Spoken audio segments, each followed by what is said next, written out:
Okay, so I've reached the point where I can get down to the other two waterfalls. Just finding a spot to get down to the river again might be a little challenging for these last two. Crazy amount of deadfall. Looks like it was purposely done, like to clear for the road or whatever. Finding a nice place to get down. We got boulders and raspberry bushes and deadfall, all kinds of fun things to contend with. I'm gonna have to just go where I can make way.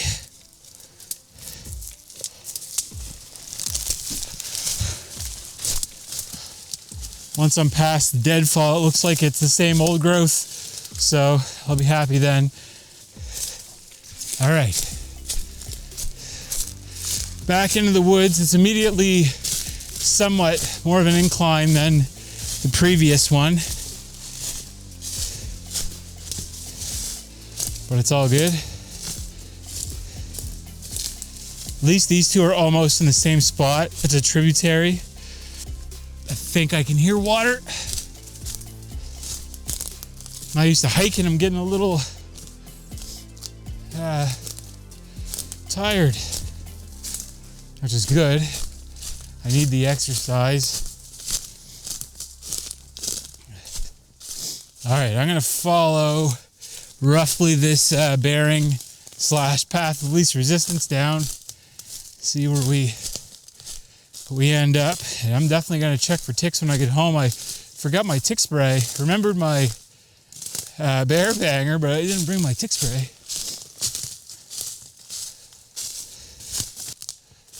A nice little creek bed again to hopefully be able to follow down. Let's see if that goes in the direction I need to go.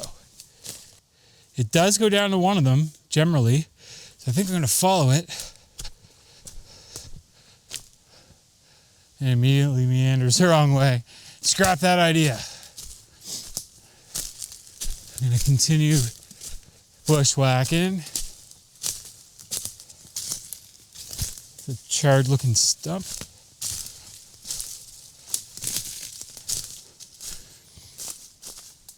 So one thing I've mentioned in the past that I've learned from experience, if I am bushwhacking, especially by myself, A, I tell somebody where I'm going in case I get lost or hurt, and B, I use the Gaia app to record my path. So if I get turned around, which I have before, I can follow the GPS track back. And I've actually doubted the GPS track one time, thought my instincts were better, and got turned around only to find out that the GPS was accurate and I should have followed it the whole time.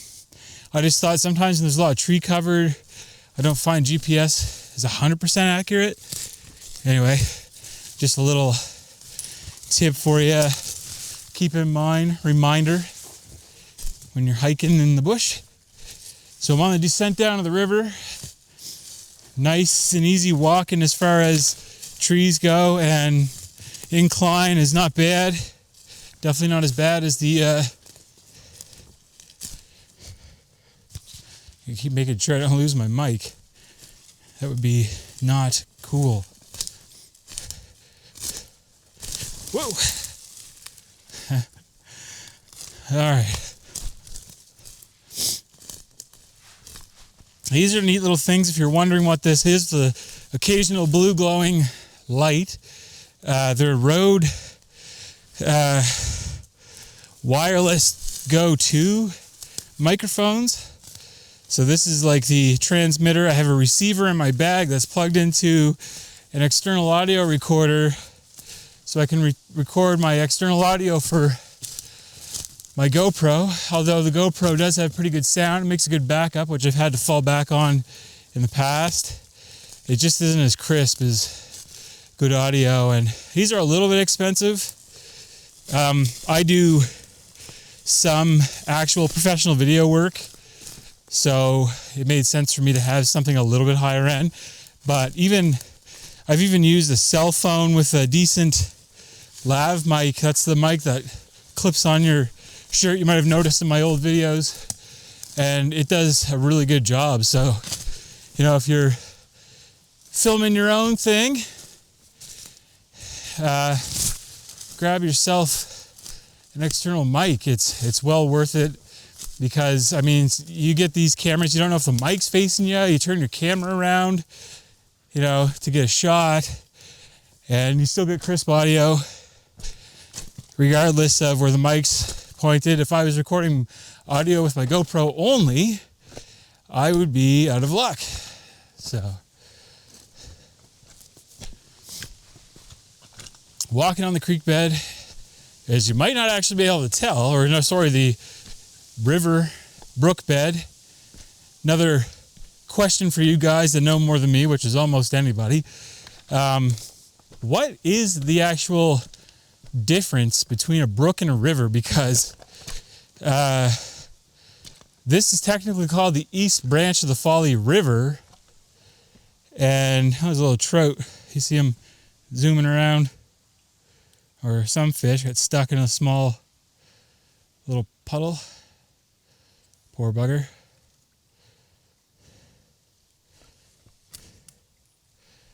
I don't know where he went. He probably sees me or hears me, and he's hiding for dear life, even though it'd be a mercy thing at this point, probably. Yeah, a difference between a brook and a river, where technically on the maps, this is called the East Branch of the Folly River. And personally, I would assume that it has something to do with maybe the overall width of a waterfall, or sorry, of a river, and maybe the amount of water. But I mean, I would just call this a brook. So I don't know. Anyway, I've made it to the one set of falls. I gotta check the GPS and see which one it is. Okay, this would be the Tributary Falls, just one of the smaller ones. It's pretty dry, but has some nice mossy covered rocks and a couple drops, a couple big pools. If I had more time, I'd explore a little more. I'll get a couple shots of it, but it just, for what it's worth, climbing all the way down to the bottom pool, I don't think there's a whole lot to really gain from doing it. But I'll get down here and kind of give you guys a better view overall of the middle tier.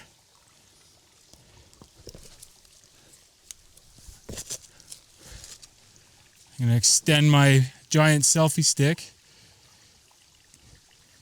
This is the Narcissist 3000 selfie stick, so you can see your beautiful self from any direction.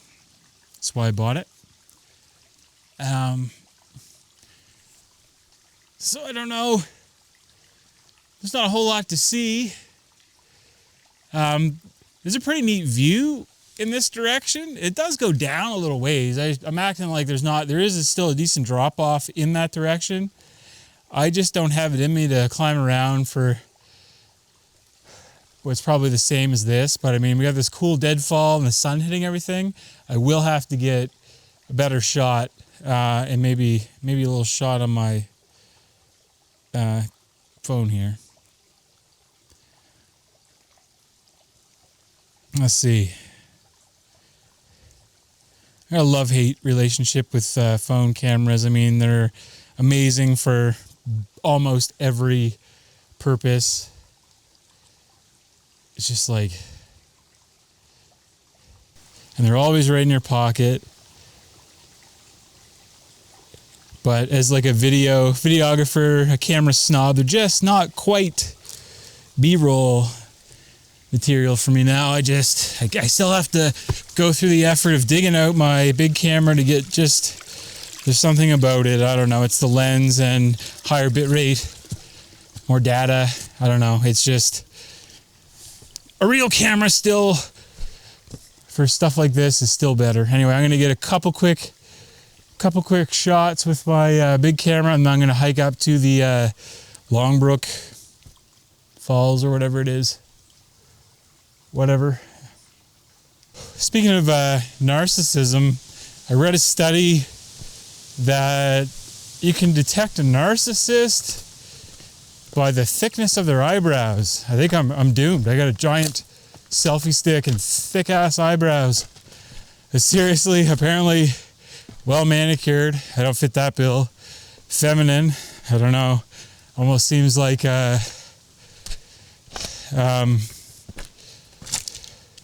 what do you call it?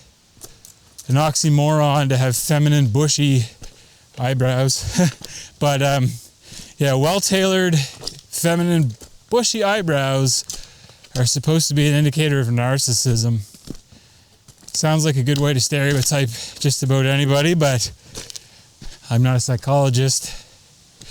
Anyway, walking up the riverbed, which is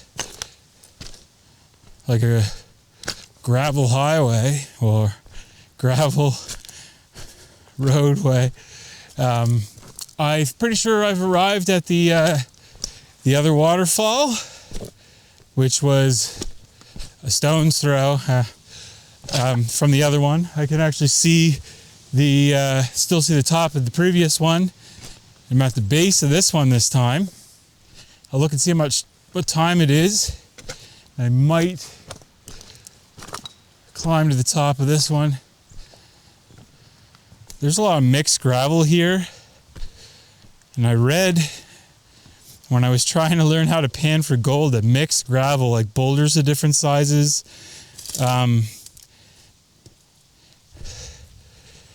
are where you find where gold settles. I really want to get out and try panning again. Again, any of you who are still here or still hanging on with me at this point, thank you for your loyalty.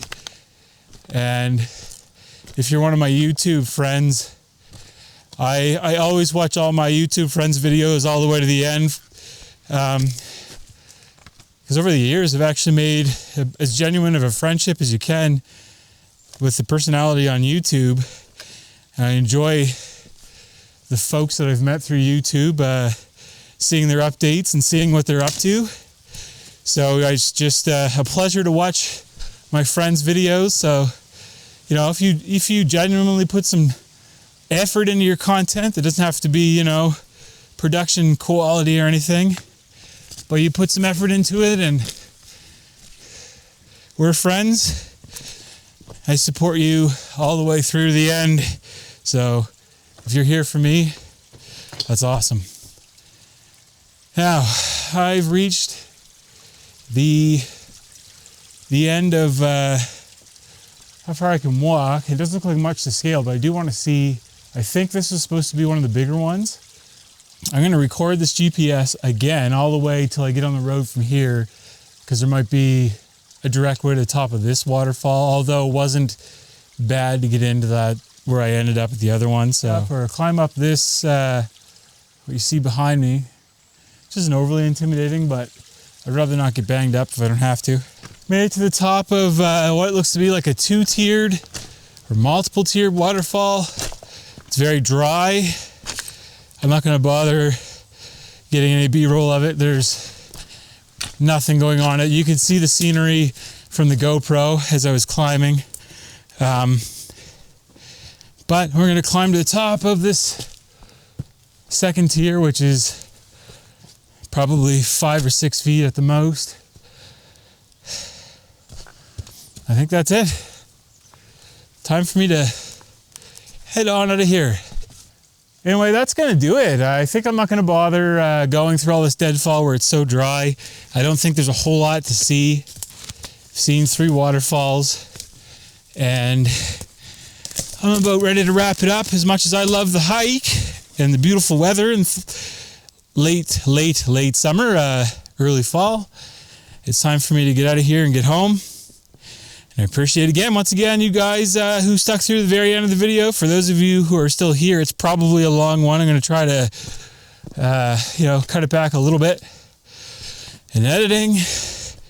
But, you know, if you're here for the long haul, you're a pal. See you guys in the next video.